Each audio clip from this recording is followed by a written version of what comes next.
ರಾತ್ರಿ ನಿದ್ರೆ ಕಮ್ಮಿಯಾದ್ರೆ ಹೃದಯಾಘಾತದ ಅಪಾಯ ಅಧಿಕ. ನಿತ್ಯವೂ ನಿದ್ದೆಗೆಟ್ಟರೆ ಹೃದಯಕ್ಕೂ ಆಪತ್ತು. ಹೌದು, ಕಡಿಮೆ ನಿದ್ರೆ ಮಾಡುವವರು ರಕ್ತದೊತ್ತಡ ಸಮಸ್ಯೆಯನ್ನ ಅವರೇ ಆಹ್ವಾನಿಸಿದಂತೆ. ಜೊತೆಗೆ ಕಾಲಾನಂತರದಲ್ಲಿ ಹೃದ್ರೋಗಗಳು ಬರ್ತವೆ. ಆ ಕುರಿತ ಒಂದು ವರದಿ ನಿಮ್ಮ ಮುಂದೆ. ಪ್ರತಿಯೊಬ್ಬ ಮನುಷ್ಯನು ಆರೋಗ್ಯವಾಗಿರಲು ನಿದ್ರೆ ಬಹಳ ಮುಖ್ಯವಾಗುತ್ತೆ. ರಾತ್ರಿ ನಿದ್ರೆ ಚೆನ್ನಾಗಿ ಆದಾಗ ದಿನಪೂರ್ತಿ ಉಲ್ಲಾಸದಿಂದ ಕೂಡಿರುತ್ತೆ.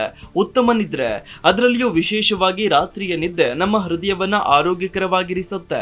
ಇದು ಹೃದಯ ರಕ್ತನಾಳದ ಕಾಯಿಲೆಗಳ ಅಪಾಯವನ್ನು ಕೂಡ ಕಡಿಮೆ ಮಾಡುತ್ತೆ. ಇತ್ತೀಚಿನ ಸಂಶೋಧನೆಯ ಪ್ರಕಾರ ಕಡಿಮೆ ಮಲಗೋದು ಅಧಿಕ ರಕ್ತದೊತ್ತಡದ ಸಮಸ್ಯೆಯನ್ನ ಹೆಚ್ಚಿಸುತ್ತೆ ಅಂತ ತೋರಿಸಿಕೊಟ್ಟಿದೆ. ಇದು ಕ್ರಮೇಣ ಹೃದಯದ ಮೇಲೆ ಪರಿಣಾಮ ಬೀರುತ್ತೆ ಅಂತ ಸಂಶೋಧಕರು ಹೇಳ್ತಾರೆ. ಈ ಅಧ್ಯಯನದ ಪ್ರಕಾರ 7 ಗಂಟೆಗಳಿಗಿಂತ ಕಡಿಮೆ ನಿದ್ರೆ ಆರೋಗ್ಯವನ್ನ ಹಾಳು ಮಾಡಲು ಮೂಲ ಕಾರಣವಾಗುತ್ತೆ. ನಿಮ್ಮ ಹೃದಯದ ಆರೋಗ್ಯ ನಿಮ್ಮ ಕೈಯಲ್ಲಿದೆ. ರಾತ್ರಿ ಚೆನ್ನಾಗಿ ನಿದ್ರೆ ಮಾಡಿದ್ರೆ ನಿಮ್ಮ ಜೀವಿತಾವಧಿ ಹೆಚ್ಚಾಗುತ್ತೆ. ಹಾಗೆ ಹೃದ್ರೋಗಗಳು ಬರೋದಿಲ್ಲ ಅನ್ನೋದು ಅಧ್ಯಯನಗಳಲ್ಲಿ ಬಹಿರಂಗವಾಗಿದೆ. ಕಡಿಮೆ ನಿದ್ರೆ ಮಾಡೋರು ರಕ್ತದೊತ್ತಡ ಸಮಸ್ಯೆಯನ್ನ ಅವರೇ ಆಹ್ವಾನಿಸಿದಂತೆ. ಜೊತೆಗೆ ಕಾಲಾನಂತರದಲ್ಲಿ ಹೃದ್ರೋಗಗಳು ಬರ್ತವೆ. ನಿಮಗೆ ತಿಳಿದಿರಬಹುದು, ನಮ್ಮ ದೇಶದಲ್ಲಿ ಮಹಿಳೆಯರು ಪುರುಷರಿಗಿಂತ ಕಡಿಮೆ ನಿದ್ರೆ ಮಾಡ್ತಾರೆ.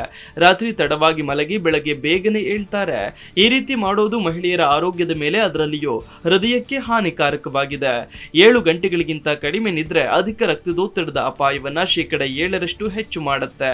ಹಾಗೆಯೇ ಅದೇ 5 ಗಂಟೆಗಳಿಗಿಂತ ಕಡಿಮೆ ನಿದ್ರೆ 11% ಅಪಾಯವನ್ನ ಹೆಚ್ಚಿಸುತ್ತೆ ಅಂತ ಅಧ್ಯಯನ ಕಂಡುಕೊಂಡಿದೆ. ಆರೋಗ್ಯಕರ ಹೃದಯಕ್ಕೆ 7 ರಿಂದ 8 ಗಂಟೆಗಳ ನಿದ್ರೆ ಉತ್ತಮ ಅಂತ ವಿಜ್ಞಾನಿಗಳು ಹೇಳ್ತಾರೆ. ಆದ್ರೆ ನಿದ್ರೆಯಲ್ಲಿ ಆಗಾಗ ಎಚ್ಚರಗೊಳ್ಳೋದು, ಕಳಪೆ ನಿದ್ರೆಯು ಅಧಿಕ ರಕ್ತದೊತ್ತಡದ ಅಪಾಯವನ್ನ ಹೆಚ್ಚಿಸುತ್ತೆ. ಇದು 16 ಅಧ್ಯಯನಗಳಲ್ಲಿ ಬಹಿರಂಗವಾಗಿದೆ. ಈ ಅಧ್ಯಯನವು ಕಳೆದ 5 ವರ್ಷಗಳಲ್ಲಿ 6 ದೇಶಗಳಿಂದ 1 ದಶಲಕ್ಷಕ್ಕೂ ಹೆಚ್ಚು ಜನರಿಂದ ಸಂಗ್ರಹಿಸಿದ ಡೇಟಾವನ್ನ ಪರಿಶೀಲಿಸಿದೆ. ಕಡಿಮೆ ನಿದ್ರೆ ಮಾಡುವವರು ಅಧಿಕ ರಕ್ತದೊತ್ತಡದ ಸಮಸ್ಯೆಯಿಂದ ಬಳಲುತ್ತಿದ್ದಾರೆ ಅಂತ ತಿಳಿದು ಬಂದಿದೆ. ಅಲ್ಲದೆ ಈ ಅಧ್ಯಯನಗಳು ಹೇಳುವ ಪ್ರಕಾರ ನೀವು ಕಡಿಮೆ ನಿದ್ರೆ ಮಾಡಿದ್ರೆ ಭವಿಷ್ಯದಲ್ಲಿ ಅಧಿಕ ರಕ್ತದೊತ್ತಡ ಉಂಟಾಗುವ ಸಾಧ್ಯತೆಗಳು ಹೆಚ್ಚಾಗ್ತವೆ. ಆದ್ದರಿಂದ ಪ್ರತಿದಿನ 7 ರಿಂದ 8 ಗಂಟೆಗಳ ನಿದ್ರೆ ನಿಮ್ಮ ಹೃದಯದ ಆರೋಗ್ಯಕ್ಕೂ ಬೇಕು. ಅಂತೆಯೇ ಮಧುಮೇಹ ಮತ್ತು ಧೂಮಪಾನವು ಅಧಿಕ ರಕ್ತದೊತ್ತಡದ ಅಪಾಯವನ್ನ 20% ಹೆಚ್ಚಿಸುತ್ತೆ. ಹಾಗಿದ್ರೆ ಜನರಿಗೆ ನಿದ್ರೆ ಯಾವೆಲ್ಲ ಕಾರಣಗಳಿಗಾಗಿ ಕಡಿಮೆಯಾಗತ್ತೆ ಅಂತ ನೋಡೋದಾದ್ರೆ, ಕಳಪೆ ಜೀವನ ಶೈಲಿ, ತಡರಾತ್ರಿಯವರೆಗೆ ಎಚ್ಚರವಾಗಿರುವುದು, ರಾತ್ರಿ ಇಡೀ ಮೊಬೈಲ್ ಮತ್ತು ಟಿವಿ ನೋಡುವ ಅಭ್ಯಾಸ ನಿಮ್ಮ ನಿದ್ರೆಗೆ ಭಂಗ ತರಬಹುದು. ಇನ್ನು ಧೂಮಪಾನ ಮತ್ತು ಮದ್ಯಪಾನವು ನಿದ್ರೆಯ ಸಮಸ್ಯೆಗಳನ್ನ ಉಂಟು ಮಾಡಬಹುದು. ಆತಂಕ, ಖಿನ್ನತೆ ಹಾಗೆಯೇ ಸ್ಲೀಪ್ ಆಪ್ನಿಯ ಸಮಸ್ಯೆಗಳು ನಿದ್ರೆಯಲ್ಲಿ ಸಮಸ್ಯೆಗಳನ್ನ ಉಂಟು ಮಾಡ್ತವೆ. ಇನ್ನು ನೈಟ್ ಶಿಫ್ಟ್, ರಾತ್ರಿ ಪಾಳಿಯಲ್ಲಿ ಅತಿಯಾಗಿ ತಿನ್ನೋದು ಉತ್ತಮ ನಿದ್ರೆಗೆ ಅಡ್ಡಿಯಾಗತ್ತೆ. ಹಾಗಿದ್ರೆ ನಿದ್ರೆಯನ್ನ ಸುಧಾರಿಸೋದು ಹೇಗೆ ಅಂತ ಕೇಳಿದ್ರೆ, ರಾತ್ರಿ ಸಮಯದಲ್ಲಿ ಲಘು ಆಹಾರವನ್ನ ತೆಗೆದುಕೊಳ್ಳಿ. ರಾತ್ರಿಯಲ್ಲಿ ಧೂಮಪಾನ ಮತ್ತು ಮದ್ಯಪಾನ ಮಾಡಬೇಡಿ. ತಡರಾತ್ರಿಯವರೆಗೂ ಮೊಬೈಲ್ ಅಥವಾ ಟಿವಿ ನೋಡಬೇಡಿ. ಒತ್ತಡ ಕಡಿಮೆ ಮಾಡಿಕೊಳ್ಳಿ. ರಾತ್ರಿ ಬೇಗನೆ ಮಲಗುವ ಅಭ್ಯಾಸವನ್ನ ರೂಢಿಸಿಕೊಳ್ಳಿ. ಮಲಗುವಾಗ ದೀಪಗಳನ್ನ ಮಸುಕಾಗಿಸೋದು, ಲಘು ಸಂಗೀತವನ್ನ ನುಡಿಸೋದು, ಉತ್ತಮ ಪುಸ್ತಕಗಳನ್ನ ಓದಿ ಬಳಿಕ ಮಲಗಿಕೊಳ್ಳುವಂತಹ ಅಭ್ಯಾಸಗಳನ್ನ ಬೆಳೆಸಿಕೊಳ್ಳಿ. Desk bureau, Zee Kannada news. Zee Kannada news ಈಗ ನಿಮ್ಮ ಮನೆಯಲ್ಲೇ ನೋಡಿ. ಎಲ್ಲ ಕೇಬಲ್ಗಳಲ್ಲಿ ಈಗ ಲಭ್ಯ.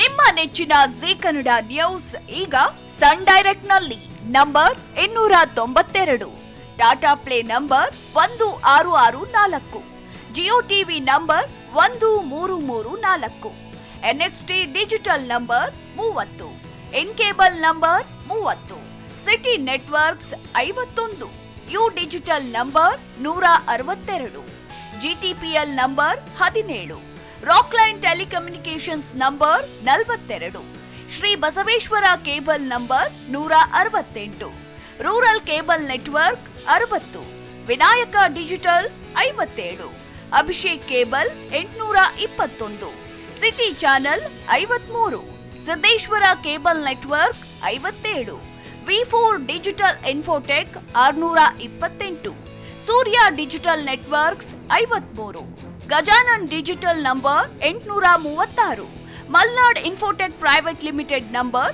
56, Metrocast number 830, Victory digital number 167ರಲ್ಲಿ ನೋಡಿ ಆನಂದಿಸಿ.